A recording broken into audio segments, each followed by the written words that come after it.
లేకపోతే లోకం చండమావి తీరదురన్నా పొగ చూరిన కాలుష్యాలతో మసిబారిన బ్రతుకులు అన్నా పొగ చూరిన కాలుష్యాలతో మసిబారి బ్రతుకవురన్నా నీరు లేక ఎల్లరు జనము కళ్ళదిల్లిపోయేరన్నా నీళ్లు లేక ఎల్లరు జనము కళ్ళదిల్లిపోయేరన్నా ముత్యాల ముగ్గులు వేసేవో చెల్లెలు మీరు మొక్కలనే నాటండి మా తల్లులో మీరు మొక్కలనే నాటండి మా తల్లులో.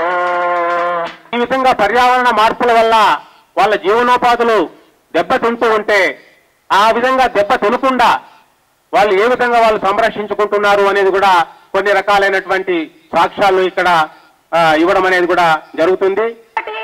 డెన్మార్క్ అనే దేశం పోయినాము ఇది 6-7 నెలల కింద పోయి ఒక లక్షల మంది కూడా మొత్తుకున్నాం. ఈ వాతావరణం కాలుష్యం చేయాలంటే మేము మంచిగా చేసుకొని మా దగ్గర ఉన్నాయి కొన్ని మా మాట మీరు ముందు పెట్టండి సార్, మా మాట మీరు ముందు పెట్టండి సార్.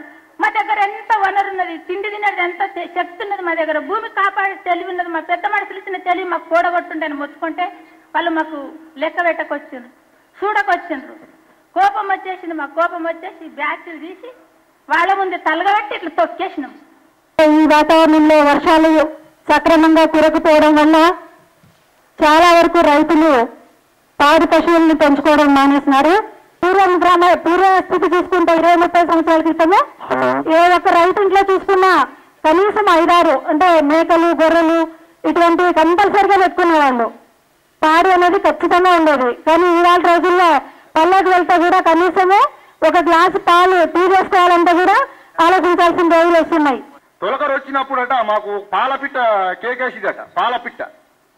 పాలపిట్ట పిరిస్తే మాకు అర్థమైంది అంటే వర్షాలు వచ్చినాయి, పంటలు పెట్టుకున్నాయా, నాగళ్ళు చెక్కుకోండి, మీ గొబ్బాలు కత్తులు గుణపాలన్నీ కూడా చక్కగా చేసుకోండి, మీ విత్తనాలన్నీ తీసుకోండి, మళ్ళీ మీ పొలాల్లోకి పోండి, మీ కొండపూళ్ళ దగ్గరికి వెళ్ళండి, అడవి దగ్గరికి వెళ్ళి మీ విత్తులు నాటుకోండి అని ఈ పాలపిట్ట పిలిచినప్పుడు మా అందరికీ ఒక ఇదనమాట.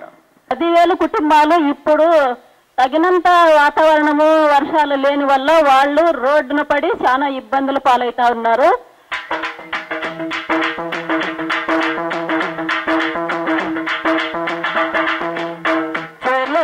చెమటలు కింది చెలిమిలోని నీటిని తాగి నేలల్లో చెమటలు కింది చెలిమిలోన నీటిని తాగి చెట్లు తల్లి నీడలోన సేద తీరుతారు మీరు చెట్ల తల్లి నీడలోన సేద తీరుతారు మీరు పొలము జలము కావాలంటే వన సంపద పెరగాలన్నా పొలము నీరు కావాలంటే వన సంపద కావాలన్నా ముత్యాల ముగ్గులు వేసేవో చెల్లెలు మీరు మొక్కలనే నాటండి మా తల్లులో మీరు మొక్కలనే నాటండి మా తల్లులో.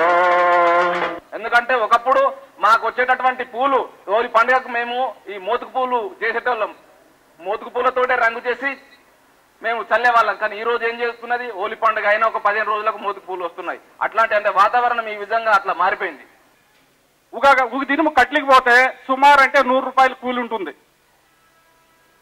వారానికి 2 దఫాలు వాళ్ళ కట్లికి పోవాలంటే ఈ 100 రూపాయలు బయోగ్యాస్ ఉంది, బయోగ్యాస్ లో వంట చేస్తారు. బయోగ్యాస్ ఇప్పుడు కట్ల చేసేటప్పుడు సుమారు అంటే 2 గంటల సేపు అయ్యేది వంట, కానీ ఇప్పుడు వాళ్ళకి 1 అవర్లో అవుతా ఉంది. 5,500 బయోగ్యాస్ కట్టించిండే దాంట్లో 7 సంవత్సరాలు మేము అగ్రిమెంట్ చేయిండాము. ఇప్పుడు 6 సంవత్సరాలు అయింది.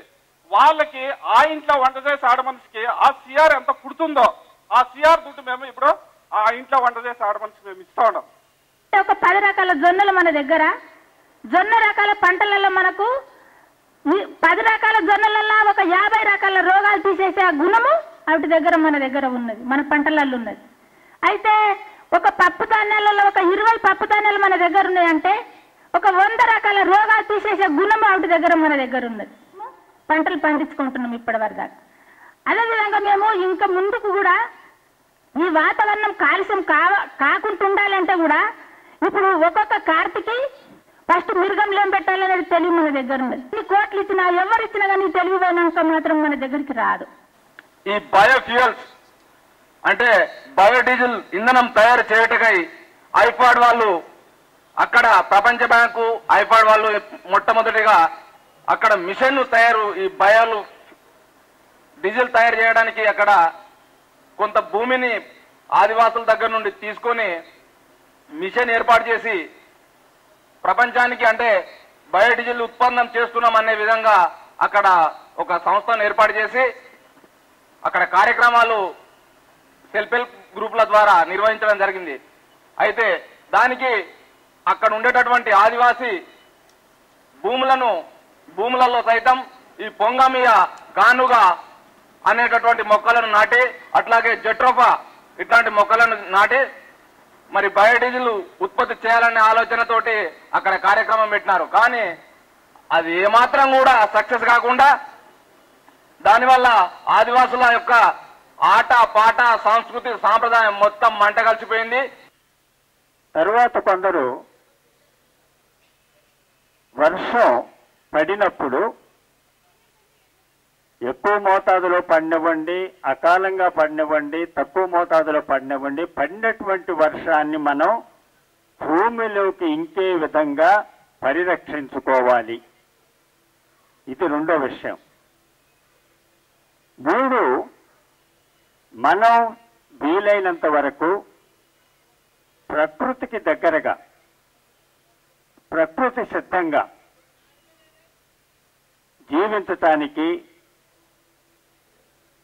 మన జీవన విధానాన్ని ఆ విధంగా మలుచుకోవటానికి ప్రయత్నం చెయ్యాలి. ప్రభుత్వం మనతో మాట్లాడుతుందా, మనల్ని అడుగుతుందా మీకేం కావాలి అని? అది అసలే లేదు.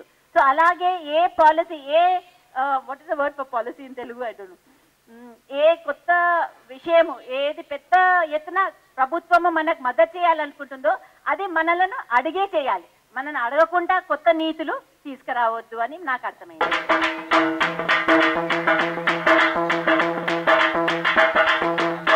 ఇంటింటా పెరిగిన చెట్లు ఊరంతా వనమై ఎదిగి, ఇంటింటా పెరిగి చెట్టు ఊరంతా వనమై ఎదిగి, ప్రతి చిల్లి చిల్లి తెగలు మల్లి పువ్వులు ఎరగాలన్నా, ప్రతి తల్లి చెల్లి సిగలో పువ్వులై విరబూయాలన్నా, మనమంతా కలిసి కట్టుగా అడవులని పెంచాలన్నా, మనమంతా కలిసి కట్టుగా అడవులని పెంచాలన్నా, ముత్యాల ముగ్గులు వేసే ఓ చెల్లెలు మీరు మొక్కలనే నాటండి మా తల్లులో, మీరు మొక్కలనే నాటండి మా